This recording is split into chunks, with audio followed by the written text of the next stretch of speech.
competition is fierce. Don't get A like the last kid. And if I'm telling the truth, then tell me why you mad then. Here's what I'm gonna do. Hold up, salute to the brand new dudes without their group, scraping up their tunes. Don't know what to do, just keep it cool. Keep it clean when dirt, just like the boat. We just like you, trying to make it to round two. Here's what I'm gonna do. Hold up, salute to the brand new dudes without their group, scraping up their tunes. Don't know what to do, just keep it cool. Keep it clean when dirt, just like the boat. We just like you, trying to make it to round two. Hold up, salute. We just like you, trying to make it to round two. Hold up, salute.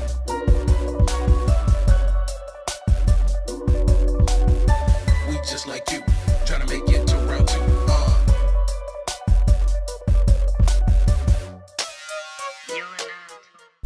What is going on, y'all? It's your boy DameSmiff, and I'm out here with another episode of Musician Talks. So I wanted to kind of get you guys situated with a new kind of like style this week. So we took a little break from the UK trip and things like that. But since we're back in the business and we're doing things how we normally do things, I wanted to get you guys acclimated to the sentiments that I feel as a musician on various projects and things like that. So you'll see different uploads on the channel that'll come out. It won't affect these live streams at all, but you'll see different like opinions on other people's work and perhaps even my perspective when it comes to I guess you can say different mediums and things like that. So if you're interested in conversations like this, then make sure you hit the like button and also make sure you hit the subscribe button so that way you can catch all my latest streams and videos and things like that. So today, what we're discussing is judgment as an artist, and it's really to kind of explore a little bit of what it really means to use your judgment as an artist and why it's important to have and practice your ability to judge things as an artist. So we can think about it in a few different ways. Like usually when people think of judgment, they're like worried or scared, or they have a negative stigma about it, because typically if you get a negative judgment, there's a negative consequence to it, or a negative, experience to have in that judgment. But what we're going to really explore is your ability to judge, right? And so from the musician's perspective, we're going to be able to judge how we look at tools, trends, and let's say the current marketing things that are happening in our algorithms. And then also we'll explore a little bit of how artists judge themselves, as well as how everybody in general judges music, right? And so when we explore this, we got to also understand what judgment is. And so judgment is the ability to make considered decisions, form sensible opinions, and come to objective conclusions based on available information, critical thinking, and experience. It acts as your internal compass, translating your knowledge and values into action. So here's why it's vital. Life rarely presents clear-cut choices, so good judgment helps you weigh pros and cons in ambiguous or high-stakes situations. So it can be the difference between what fingering you're using on your instrument, whether or not you should change the dynamics in the song, whether or not a song is worth releasing right now, and a lot of different things. So it can be the clothes you're wearing on stage. It can be whether or not you need to collaborate with this artist. Do you need a manager? And a lot of these decisions you could be making based on your own judgment. And so you may need someone else's perspective. Maybe you need more experience, whatever it is, right? It allows you to anticipate long-term consequences of your actions, protecting you, your career, and your relationships from impulsive mistakes. So like you can do things like, hiring the wrong manager, or maybe you're on stage and you're just excited and you do something crazy, like jump into the mosh pit of like a jazz ensemble, and it doesn't really make sense and you wind up hurting somebody. But consistently making sound choices earns the respect of others, establishing you as a reliable leader, partner, and professional. So this is the part where judgment can get tricky, because we have to figure out what it is we exactly want from the music industry. And I always tell you guys that, especially when we started these musician talks, I think like early on in the year, was that if you don't know what you want from the music industry, they'll pretty much figure out what they want from you, and then you won't really be able to ask for anything because you've leveraged everything you could away. And so what this means now that we went through a little bit of what judgment is, it means that it's beneficial for you to not only be judged positively, but it's also beneficial for you to judge accurately. Okay. And it doesn't mean you got to judge everybody a certain way or through a certain approach. It just means you have to be accurate. And that's because we will be able to then see the results of your judgment. So let's say everybody's all upset about how a certain artist has behaved, or maybe how their career went. But then when you see that same artist performing at stages, doing tours, and collaborating with people, then you will in general think a certain judgment of that person, right? And so whatever it is you pop up in your head, making that judgment leads you to now have the responsibility of the judgment. So let's say you are an artist and you're making this judgment against another artist who has this bad resume or reputation. Your team, your employees, and the people that work with you and your fans trust your judgment to lead them, right? Because they think that if you believe that this person is, let's say, a bad person, and you then tell your team we should collaborate with them with our next project, that may create a wedge in your leadership. And that's just based on how you are using your judgment to lead your team.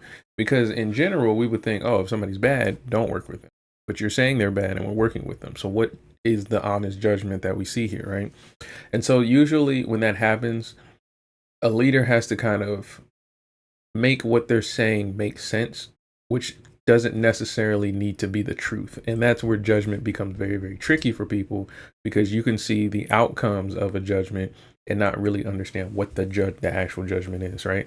So you could be saying, okay, we're on tour with this artist we don't like, or he's got a bad reputation, but you're making a lot of money doing it. So what is the smarter decision to make here? To trust the judgment, or to benefit from not actually applying the judgment as you normally would, right? So it's a good way to also reflect on past decisions, good and bad, and refine judgment over time. So you'll be able to do this better the more you do it. And this is kind of, I guess you can say, a theme you'll notice in this channel is that we talk about practices. Just like how in music you got scales, you got long tones, and singing you got intonation, you know, and all that stuff that you need to practice, and breath exercises. When it comes to being a successful musician, there's a lot of characteristics you have to actually practice, and it's going to be to a point to where you have to like get challenged with it, and it's going to bring you out of character sometimes. Like sometimes you're going to find yourself like cursing and screaming, and you don't want to be that kind of person, but it comes to a point to where you have to have the ability to do that and it be beneficial, not just impulsive, right? So that's what we're going to be exploring today in our conversation. And as we get into this, I want you guys to keep that in mind, that this isn't really about creating a snapshot decision now. It's just to practice our skills and judgment. So today, our first clip is going to be on this here, I want to say, news story about how AI is affecting the music industry. Yeah, I know, again, AI. And now a little bit more on AI. Or should I call it slop? Whoa, whoa, whoa, don't shoot the messenger. It's not me saying this. Neil has an entire section dedicated to this divisive term. And let's face it, those 200 billion daily shorts views have got to go somewhere, haven't they? I think the good news here is if YouTube are acknowledging the problem publicly, then you would assume behind the scenes they're working damn hard to address these issues. YouTube did tweak their monetization rules last year to be more clear about inauthentic and reused content. And Neil does mention in this recent blog post that they continue to actively improve their systems. And let's be fair and balanced here. While AI can produce a lot of this so-called slop, it also empowers creators to make high quality educational content like this channel I stumbled upon a few weeks ago. Touch the stones of the Minster and you're touching a building that took 2.5 centuries to complete. And I really do appreciate it when creators properly label their videos. In less than a year, from less than 100 videos, this channel has cracked 100,000 subscribers and 70 million views. However, all of this by no means is the end game for AI on YouTube. Neil's got some big plans. At some point in 2026, you're going to be able to create shorts using your own likeness. And for a teaser trailer of what that's going to be like, head on over to Sora and have some fun. With a single sentence and no budget, you will be able to imagine anything. Tackling AI slop versus AI avatars of real people. Sounds glorious, doesn't it?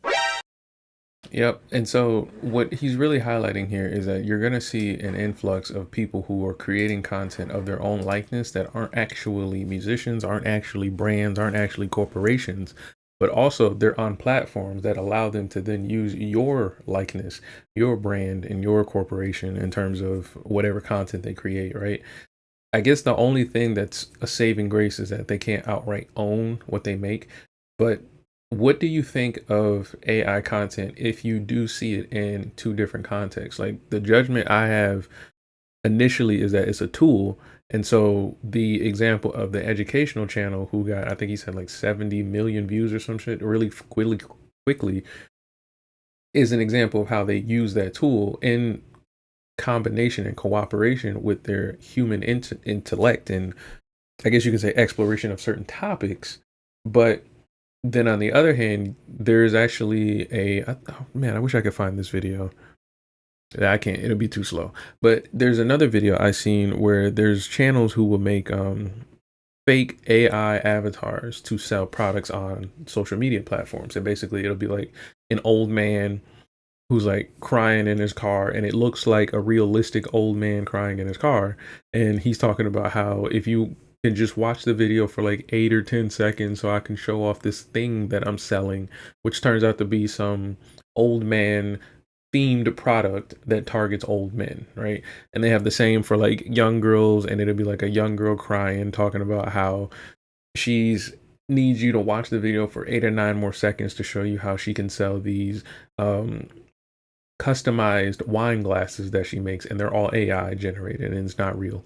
So what we're really looking at is how do we accurately judge what we're looking at in terms of content, but then also how do we accurately judge something as valuable, right? So if I put out a song today, how do you even evaluate whether you care or like it, right? Is it just based on the very first impulse feeling that you get, or is there some layering to the things that you need to understand in order for you to make a proper judgment, right? So this is something that a lot of hip hop people hate, but it is a thing that exists in art and music in general, and it is to objectively break down and dissect what it is you're looking at in order to place a value on it. And so the reason I say hip hop fans really hate this, because the vibe context of creativity and things like that is fun. It's like a widely accepted culture that if you're gonna make music, you should be free and expressive and all of that. And you see in the movies, it's some like skinny girl in a dress, barefoot, dancing in a grass field, or it's a dusty, stinky old man and he's like playing a guitar or something like that, right? They think that's what music is, but in reality, it's a bit more monotonous, but it is a more tedious approach to creation, because you have to actually structure a lot of the things that you understand before the idea comes out. And what do I mean by that? It means you have to know how to play a guitar before you sound good on a guitar.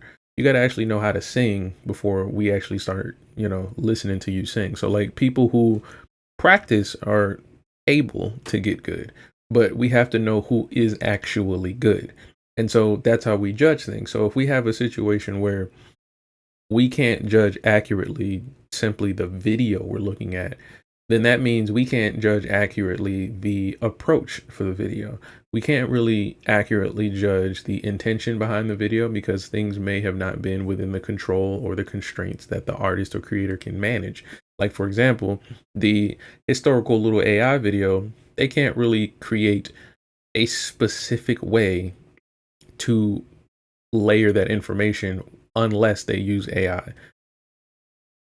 So if they want to do that without AI, they're going to actually have to know how to either draw, drum up footage, or go get B-roll, and that's expensive. And so when we have that in context to the creation of the video, that is why people value, let's say, a National Geographic or a BBC Planet Earth docuseries or stuff like that, because they have to go out and get this information, right? So that's the key thing that I think we're going to start to run into, is that most times when you try to judge things, it's going to be on your first impulse. But then when that happens and you realize it's something that's like what we are calling AI slop or something like that, what does that mean for the things that you don't really have these deeper judgments for, that you actually enjoy? So it's a weird thing. Very weird. So let's move on to our next clip. And I want to try to keep these clips kind of like centered around the judgment theme. And I want to move towards understanding a bit more of how, let's say, a different perspective. More, I guess you can more or less say like the writer's perspective. So let's get it. Some of the ecosystem, the record labels, the publishers, the rights holders, et cetera, kind of keeping technology at arm's distance. I mean, there's definitely been some technologies that have come in and devalued music and transformed the economics of music in a way that's not so positive. But I think the best innovations really come in tech. They come from things that multiply revenue. So I was thinking through, like, what are the types of companies out there that really add to this rising tide theme? And I came up with several different, let's call them revenue multipliers.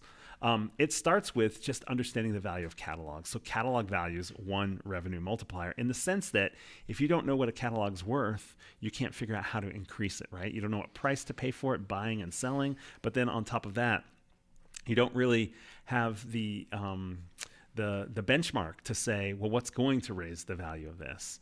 So that's one category. Another category is revenue recovery. There's a lot, as we know, there's a lot of places in which money kind of leaks out of the music industry. It could be nefarious practices, but a lot of times it's actually missing data. Who are the rights holders for a given song? Where do the splits go? How does it happen in one territory like the United States versus another territory like, any place, Australia or, Italy or something like that? Different people own the rights to different parts of different songs based on different territories. But also there's just so much that's happened with things like collecting the right amount of revenue from streaming services, from social media platforms, etc. When music's getting used in different ways, like derivative works or interpolated works, then how do you get the royalties that are deserved back to the original rights holder there. That was one of the biggest issues that I saw with the I guess you can say the implementation of music libraries on social media, because as an independent musician, it's pretty easy for me to track, I guess you can say, my music. Like, you know, it's a linear process. But then if you have a situation where you have a TikTok kid making a TikTok dance to a song that samples another artist's music that has multiple writers, and the TikTok video goes bigger than both versions, both the remix and the original song. So who gets paid and what gets paid, right? And how much of what, you know, like, what are the splits? Like, does the TikTok kid get, like, you know, like, how does that make sense? And so what I started to notice as an independent musician was that I wouldn't really mind that, because it would feel like the TikTok creator is kind of like my street team in a way, right? So whatever they can make on TikTok is just whatever they set up between them and TikTok for me to get my royalties, right? But then if it's a situation where now the TikTok creator is saying that they're viral because of what they do, then there's a kind of discrepancy between like what they actually create and what it is that is actually making money for them, right? So that's why you'll see the I guess you can say more successful social media influencers, they are doing like skits, or they're doing live streams and things like that, or they actually outright sell a product or endorse a product, because being a quote unquote creator is scary in terms of how you navigate ownership, credit, and things like that, especially if you're going to be a emulator, a person who's going to sample and use other people's stuff. Like these cover musicians you see a lot of times where they'll be playing other people's music. The new thing now that you're finding is that there are actual musicians that are using AI to cover up the fact that they're not actually playing the song. You have that, and then you have other people who are AI like tuning their music or editing their music. And so just like the first clip, it can be a thing that can be a really, really good thing. But if you don't know it's happening and you can't judge it clearly, or if you do judge it based on your very first surface level reaction to it, you may be misled. So there's all these cool tools around for catalog valuation, but there's also really cool technology tools around for revenue recovery. How do you find where your music's being used? How do you reconcile the difference between what's supposed to be paid and what is being paid, and all that kind of stuff? So there's two categories. Another one would just be like the top level revenue generator of licensing. And I put it on here as one of the revenue multipliers because I think there's so many new emerging opportunities for licensing music. We saw it happen with things like fitness, with gaming, with meditation. There's all these other opportunities where people are using music, and collecting that revenue is new in a lot of ways, right? And as new technology platforms emerge, as new use cases and social uses of music emerge, there's opportunities to increase revenue. So there's a bunch of technology and tech out there to help with that, whether it's marketplaces or like Lyric Find, for example. Basically, there's revenue that's getting brought into the music industry now as a result of licensing lyrics, which wasn't even a thing in a pre-digital era, really. I couldn't imagine licensing lyrics. See, I don't even understand what that means. Like, that means that you can have a song where you make the music and you just license, let's say, ideally a hit song, and then you create a new cover, a new remix or something. I don't know how that would work, because then if I use the lyrics, let's say in my original music, as like a, you know, how rappers will take a line from Jay-Z and then put it in their song, does that mean I have to pay rent for my song every time it's played, or all until I, you know, sell it, or as long as I own it? I don't know what that means. But let's say you heard one of the greatest songs you've ever heard in your life, and you're like, oh shit, that shit was fire, and you're, you know, enjoying the song, everybody's going crazy. It's like Not Like Us 2.0, right? How would you feel if it turns out the lyrics were licensed?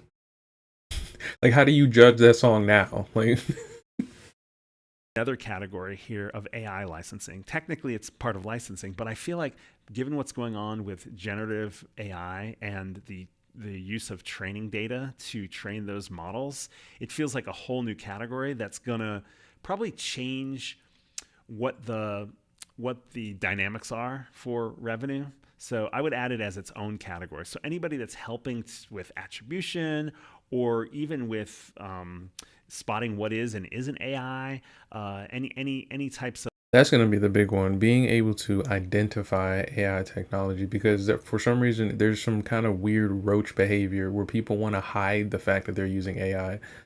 I think it's better to kind of like disclose you've used AI in some kind of subtle way. I don't think it has to be like banner across the screen, warning, warning, AI. I think it just kind of has to be generally understood, like, yo, there's some AI in here. Like, if you're gonna make like the TikTok commercials where they have like the two fruits arguing in a relationship and then one of them gets assaulted so that way we can play a casino game, like, I think that should just kind of be understood that that's AI. Whereas you have the old man crying to sell you like t-shirts and stuff like that for veterans. It's like, I think the people who are hiding that is AI have an ulterior motive than misuse of AI. I think they're just thieves or like scammers and stuff like that. And AI is just another tool to pull it off, right? So that's the, I guess, weird thing about this whole AI thing, is that it's kind of highlighting a bit of what's already been a problem, which is bootlegging, stealing, misuse, misinformation and stuff like that. So when we talk about being able to judge what we're looking at, that's kind of what we need to be able to do. We have to be able in real time to look at, let's say, a video of T-Pain talking about his new concert and be able to tell if it's AI generated, if the information is accurate and things like that. Of marketplaces that are helping with generative AI licensing content as well. There's a lot of opportunities there. And then actually the generative AI companies themselves would fall into this category. If they are saying, we want to do this fairly and we want to license music or voice or image and likeness, whatever it is, there's new revenue on the table there. And that's a technology opportunity as well. I've got a few more categories, Eleanor.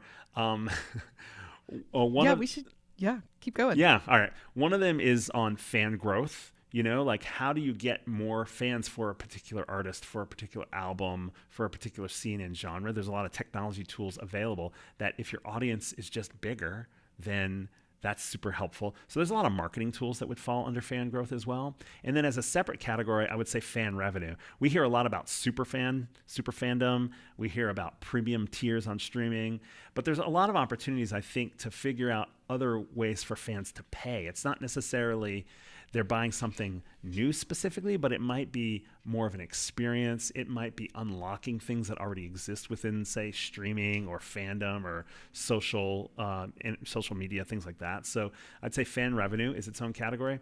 And then as a separate category, I would add new music products. So I'm thinking of things like kit better, new form factors, but it also could be things like stem separation. Where maybe are they a fan or are they a creator? Who knows? But they're going to start messing around with or music, some secret third thing. Yeah, exactly. There's some blending thing, which we're seeing a lot at music tectonics. We've seen that from the beginning, where the whole creator versus fan thing is starting to blend together. But new music products, I mean, we could brainstorm a million different new products. I feel like each of these categories, each of these revenue multipliers, we could brainstorm a ton, and I hope we can get to that on maybe a future podcast. Yeah, maybe a few. Maybe it's a mini series. I don't know. Yeah. You know, And I think when we consider, like you said, these revenue multipliers, that's actually the reason why people feel the way they feel about AI when it comes to creation, is that it I guess you can say, emphasizes the feeling that artists have about their art. So like, if you were a person who raps, right, and you want to be quote unquote a really good rapper or the best rapper or whatever, you want to be respected for your craft, you don't mind taking your time to write a song. Like, the process of making music is what you pretty much are trying to get respect for. What you're noticing is that there are a lot more musicians and artists that are pretty much okay with skipping the process, like the creator of Suno, and going right to how can we monetize a product, right? So when you feel that feeling of, man, this doesn't really feel like art, it feels more like a product, that's where you start to get people judging you a certain way. And so when we know this, why do we make the decisions we make, right? Like, if you know something is wrong in general and you get away with it the first time and you do it again, it's like, okay, at what point do we accurately judge you for what we're seeing, right? And it's not so much do you continue doing what you're doing, because nowhere are we saying get rid of AI or get rid of, what we're judging you for. What we're saying is, now that we see you for what you are, can we now judge you accurately, right? And what that will then have us all doing is moving accordingly to how we have judged the content, the creator, or however we feel about either the content or the creator. This is the really poignant thing I want to get across, because now we're going to switch to the artist perspective and being able to receive judgment and understand that people don't have the deeper side of what they're judging, or they actually do, and you still need to receive that they're judging you accurately. But the only way you can really process that is if you know how to judge and you understand whether or not they're actually accurate. So let's get into our last clip of the day, and then I will get you guys out for lunch. Let's get it. Agree. I don't check no stats. Agree. I don't check no numbers. Agree. I don't check for nothing. I post, or actually recently, this is the first time ever I've had my label post for me. Mm-hmm. So if you guys don't know, this is Lizzo, superstar artist, and recently she's been getting some, I guess you can say, social media attention for essentially how her album performed, but also how she has been in general been, I guess you can say, visible in the music industry. Because it's not really about whether people like Lizzo or like Lizzo's music. It's more so about the judgment people have of her at a surface level, right? So one of the jokes is that Lizzo's music sounds like AI black mom music, right? And it was a joke that recently came out because newer people are getting introduced to her music, and they're starting to, on a surface level with no connection to her story, judging her, right? So I'll give you an example of what I understood and seen when she first came out. When Lizzo first came out, her album seemed like highly produced, really strategic, really musical, a lot of singing, a whole bunch of musicality. But what people wanted was not really highly produced, what sounded like Showtime music, or I guess you can say Broadway music. They wanted things that they could play in the car. They wanted things that they can play in their headphones. And this goes back to what I tell you guys all the time about making lifestyle music, making music that lasts a long time, right? And all I'm explaining is that she basically made a really, really, really invested personal album, which was great for her career to kind of solidify who she was. But after you do that, this is where the music industry is going to start to get things from you versus what you get from it. And so after that, we judged her as a really talented artist, a person who has a lot of potential, and if she puts her mind to it, she can do great things. But after that, she started to kind of lean towards the judgment that people were giving her, quote unquote, on social media a lot, and it would be reflected in how she responded online. So it would be things like how she looked. A lot of people were judging her on the style of music that she was making, the fact that she was promoting her music in ways that they didn't like. And a lot of these things I'm just being very vague about because they're not important to the greater thing that I'm saying. But because she was experiencing all of this, she was experiencing in real time a massive amount of people judging her based on surface level things like how you look, or I didn't like the one song I know you for because it's everywhere. So she's taking that judgment, right? And she's receiving it. Now, what she does with it internally, I don't know personally. She may tell us in this interview, but because she took that a certain way, what we all noticed was that she made a actual shift. She started to move accordingly, like I said earlier. So now, because people were making the judgments, and she received and probably, made her own judgments back, what she began doing was making a bit of a shift in how she marketed herself, how her social media works. We've all done it. We've been upset, and then we make our Instagram private or something like that. We've all done it, right? And so she's doing that. But at the same time, the people that actually enjoy what she did the first time for the personal work that she did don't get an album for a long time and don't actually get to experience the same, I guess you can say, immersion of her career the same way, right? So fast forward now, she's doing another album, and I haven't listened to the album as far as trying to critique it.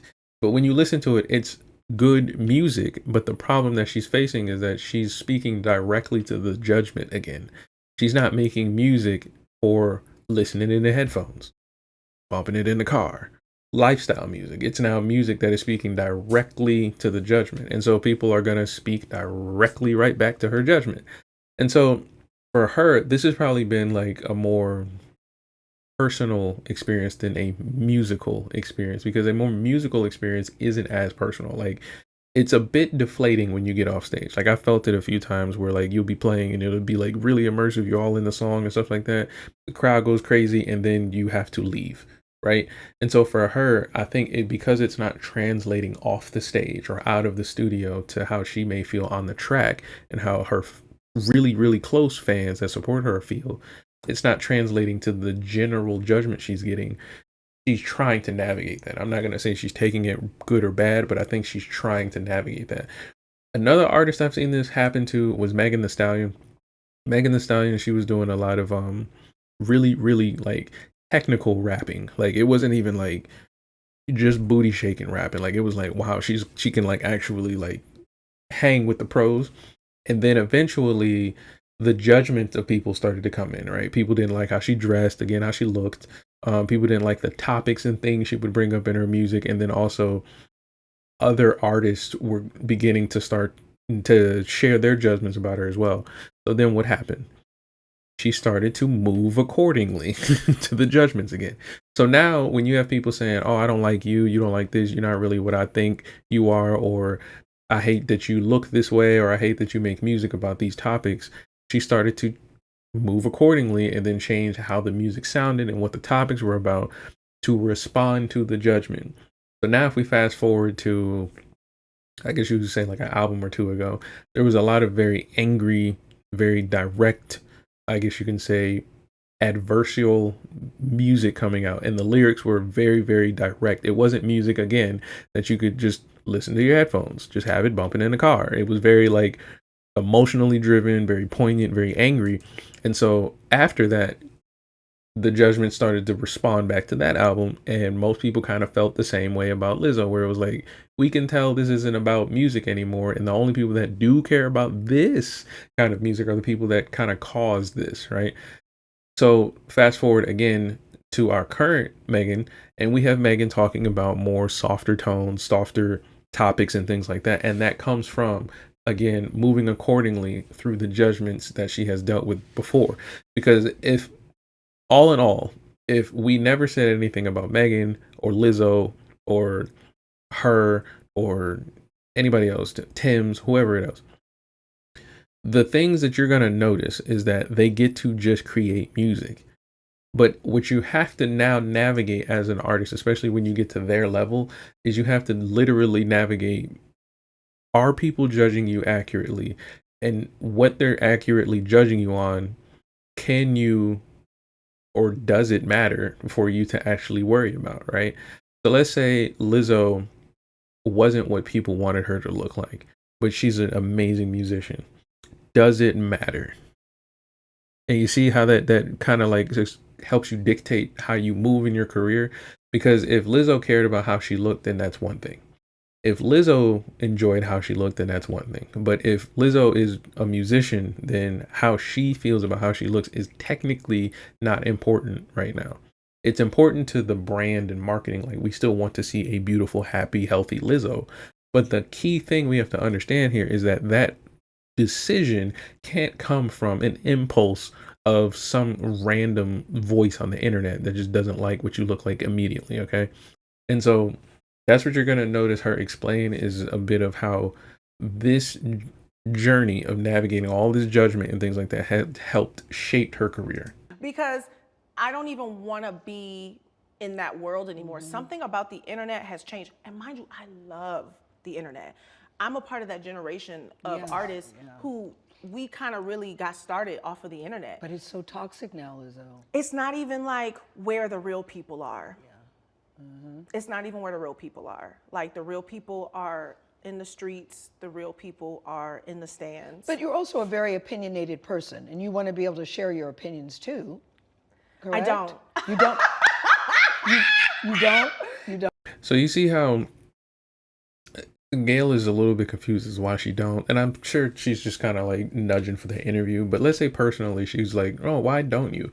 This is the disconnect between what I say about relating to your favorite artists and actually understanding your favorite artists. There was no reason for her to give her personal opinion. She was just being inundated with everybody else's opinion, so it felt like normal.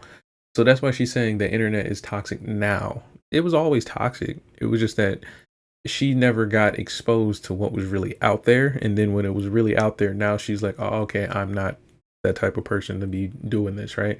You see it with 50 Cent saying, I'm not gang gang.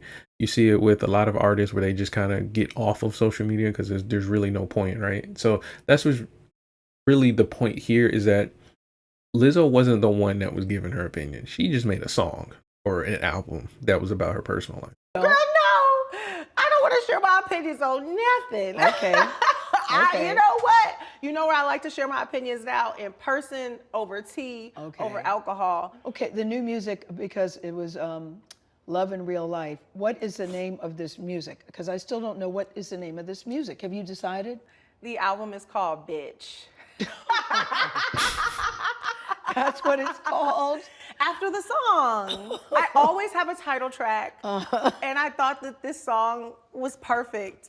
It was the perfect song. And you've already explained what the word means. Go ahead. You thought it was a perfect song. I thought it was a perfect song. It is a good song too, I have to say. Yeah, it's a. I was singing, I'm a bitch, and boss. You also interchange the word bitch and boss. I'm Yes. a boss. Yes. I'm a queen. I'm Yes. a mess. I'm everything.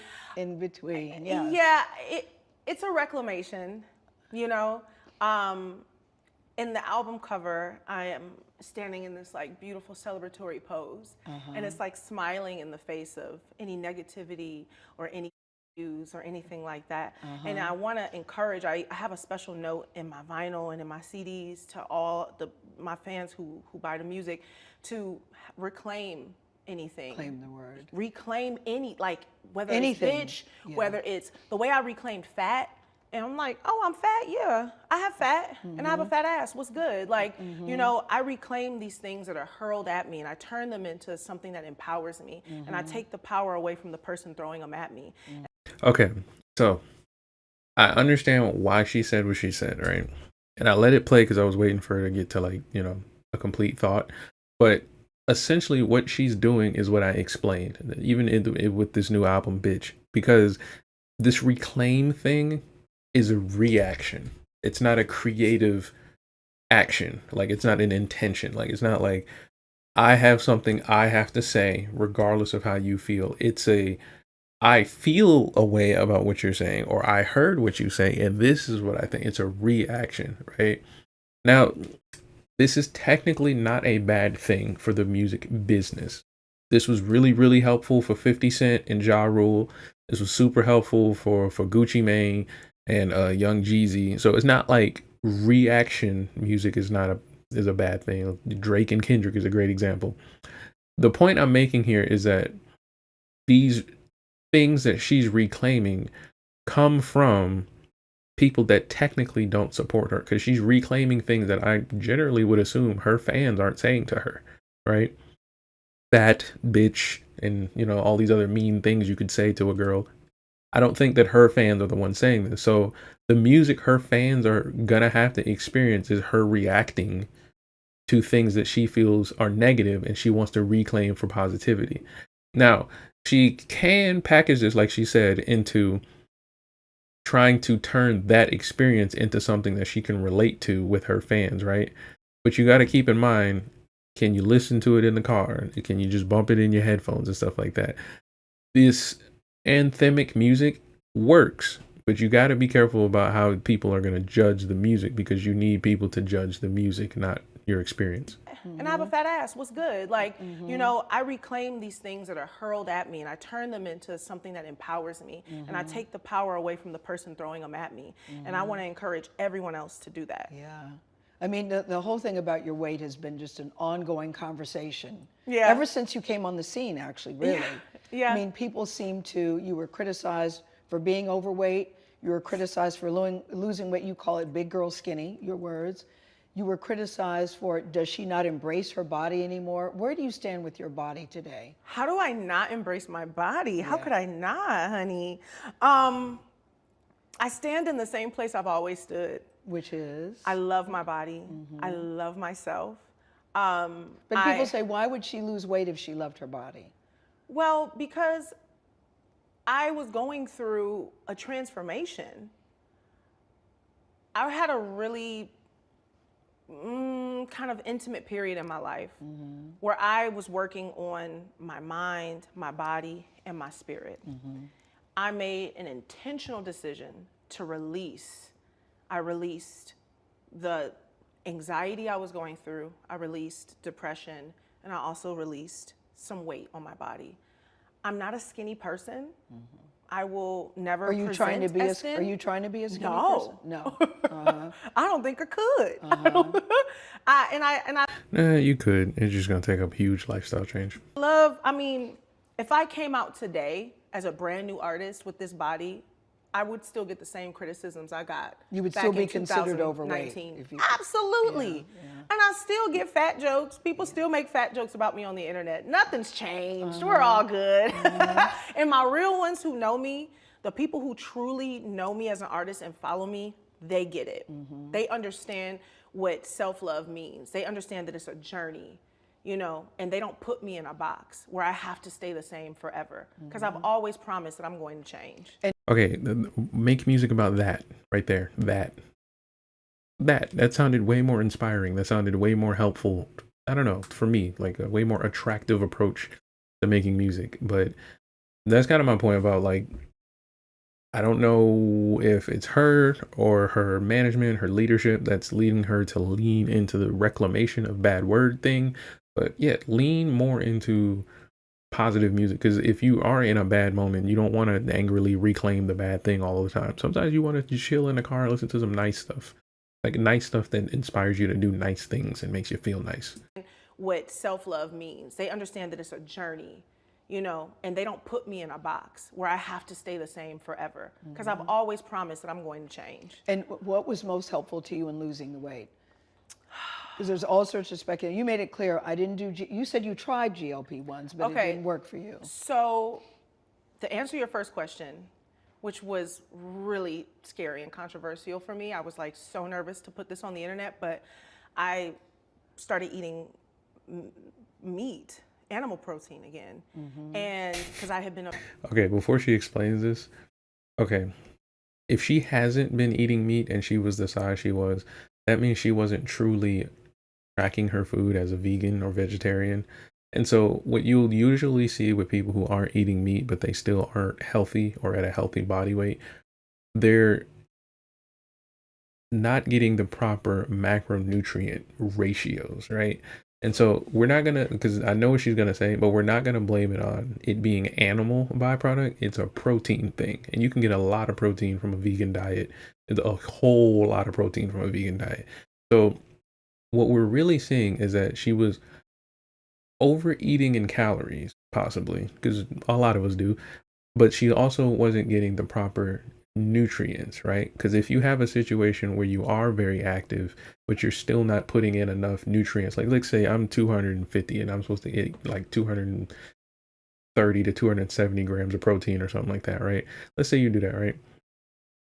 If I start moving in a very, very active lifestyle and I don't maintain those protein levels, my body will just start moving and getting nutrients from different places. And so what she's probably going to say, and I'm only stopping here because my brain started pinging, is that when she started implementing a little bit more protein into her diet, her hormones started to get balanced, her actual nutrients started to get used properly where they're supposed to go, like her musculature and things like that, her brain activity, her organ functions and stuff like that, versus just staying alive off, you know, carbs. vegan, and I was doing all these vegan recipes, and I started eating protein or animal protein, and Protein. You said you had it right. that really just, that was like the biggest thing for me. Like my body was so happy. Okay, so that's why I had paused it there to bridge that gap, because this interview that she's having isn't about that, and that's a very important thing to understand, and also it's a very, very easy thing to not understand. So again, in the theme of judgment, what she said on the surface level was like, oh yeah, just eat protein, eat animal protein if you want to eat animal protein, right? Why it worked still may not be understood by her, right? So she has to now practice it. She's got to get more learning of it, and she's got to actually walk that walk of withdrawals and like actually maintaining her discipline within herself. But why that worked was what I was explaining. That's all. It was like a big one for me, and because I always worked out. I always posted my always workout. worked out. Yeah, I always posted my workouts. Okay, and her saying always works out. I know people make jokes about Lizzo and working out and stuff like that, but this is another thing people get wrong about judging exercise again. When you're working out every day, let's say you work out 45 minutes to 60 minutes, right? I'm putting my little trainer hat on. This is not even a stream for this, but if you're working out for 45 minutes to 60 minutes, right? How intense is that workout? That's the key difference, right? So Lizzo, let's say me and Lizzo go to the gym. Lizzo goes to the gym. Her warm up is 10 minutes on the treadmill, and she does traditional strength training with the machines and things like that. And I do the exact same thing, right? The difference is that for her, when she gets to rep 10 on the machine, it's kind of like, ooh, okay, that's cool. Next. The difference for me is when I get to rep 6 on the machine, or 5 even, I'm like struggling and making faces, and I'm like, oh, sweating all hard, right? So I'm getting way more response from my body because I'm working a lot harder with the weights than she would, no matter that we both were in the gym the exact same amount of time, okay? So this is why the vegan diet didn't work. This is why the protein, or not the protein, not really the vegan diet, but the lack of protein wasn't helping her, but also she was still working out and she wasn't seeing the results. So you have to get your body eating right, which is why when people are her size, the first thing we usually try to get people to work on is eating. And then the next thing is, when you get to the gym, not only are you in the gym, like you just get up in the morning and get to the gym, but when you get in there, it feels like a workout. Like you feel not exhausted, but you feel like you've accomplished some difficult stuff within that hour, okay? And that's a key thing that most people walk away from, because again, on surface level, on first impulse, no, you don't want to give up your snacks. Like she said in the beginning of this, she loves sharing her opinions over alcohol. You don't need to do that, right? So the lifestyle has to be critiqued on a deeper level than what was there. And that's my point about her fans, and the people who listen to her music would not have learned any of that from her music that she put out in her first album, and they won't from the second album.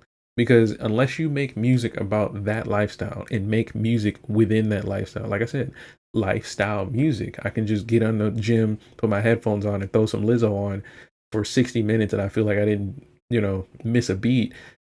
That's where you're gonna get your fans and support from, even the haters. Like there's a reason why people like Drake and don't like Drake at the exact same time. It's because you may not like the guy. You may feel like, oh, I don't like his beard, or he talks funny. But when the music comes on, you can't deny that the fact he's on your top song, your favorite song on your playlist, or he had some kind of hand in it, unless you just vehemently, avoid his music. So that's where she has to kind of navigate this. And I put it on her because it's the name Lizzo, but I need her team to understand this, right? Her team wants to give her what she wants. She can't afford to do what she wants anymore. She has to be able to do what works. And what works right now is for her to dig down in the fact that she can play an instrument really well. She can sing really well. And now she's on a journey that never ends, which is your fitness journey. And you can tell this story. I don't really care that you're mad that people call you fat and you want to tell people not to do it, or you want to reclaim the word fat. I don't even think they care. I think they want to keep calling you fat because you keep responding to them, and it feels like they're a part of the story. So this is where things are going to get like really, really, really cool for Lizzo, because now if she ever hears this rant, she would be able to make a decision, right? You won't be reacting to, like she said, comments online or how people make jokes and stuff. She did mention her team understands that she's on a journey, but I don't really think that that matters if it's not going to be reflected in the music you publish. That's the very key thing that we have to focus on here. This thing for me, like my body was so happy. That was like a big one for me. And because I always worked out. I always posted my always workout. worked out, Yeah, yeah, I yeah. always posted my You did workouts on the post it, internet. There was yes. videos of me running and singing, doing the Miley Yes, Cyrus I saw that, yes, thing. I saw and, that. and they were like, well, she got stamina because I could perform for 90 minutes on stage. But yeah, my current weight loss, the thing that everybody saw, this weight release journey, I did not use a GLP-1 at all. Would you have? Honestly, I don't knock anyone who does it. I'm not. That wasn't a question, Lizzo, but I think this is a very, very good interview to kind of give us insight on things like that. But yeah, you really want to focus on being able to dig deeper, especially if you're an artist. Like, I'm sure when people were telling 2 Chainz that the name Titty Boy isn't gonna work, he really had to like think about that for a second and say, man, should I change my name? Like, I picked a name, like that's a big deal. And I'm sure when Sabrina Carpenter put that album cover out of her walking like a dog in the hotel or something like that, she was sitting there like, do I value the judgment? Is this really gonna affect my career? Like, that's why there were different versions of the album cover and stuff like that. So that's important for you guys to understand, but we will end it here for you guys as we will get you ready for lunch. But shout out to everybody who's going over there. Big welcome to everybody back to the channel. We got a new month coming. July 6th is here today, and we got a whole new month. Let me do some housekeeping before you guys go, and this is only for the real ones because you're at the end of the stream. We have a new store opening, not a store like a physical store, but a merch store. If you want to get DameSmiff merch, I'm gonna be growing the store over time, so the products you see in there may or may not be there later, but I plan on growing it a lot over the next month or so. That way we can just, grow this as a cool little team. But I will be putting the link in the description of this video as well as my channel, and it'll be easy for y'all to get access to different merch. I'm gonna try to make things that are like really cool and stuff like that. The other thing is that if you want to catch the gaming channel, make sure you find that over here on YouTube, because I will be streaming here on YouTube a bit more as Twitch is starting to become more of a exclusive stream. So if you want to catch my gaming streams on Twitch, that's going to be a little bit more subscriber heavy because that's where they support me over there. Okay. And then lastly, of course, make sure you guys are checking out my music here. I got new music coming soon, but what I have up there now is my latest project, Calming Thoughts. It's a piano EP for you guys to chill out with. So this was Musician Talks with DameSmiff. I will see you guys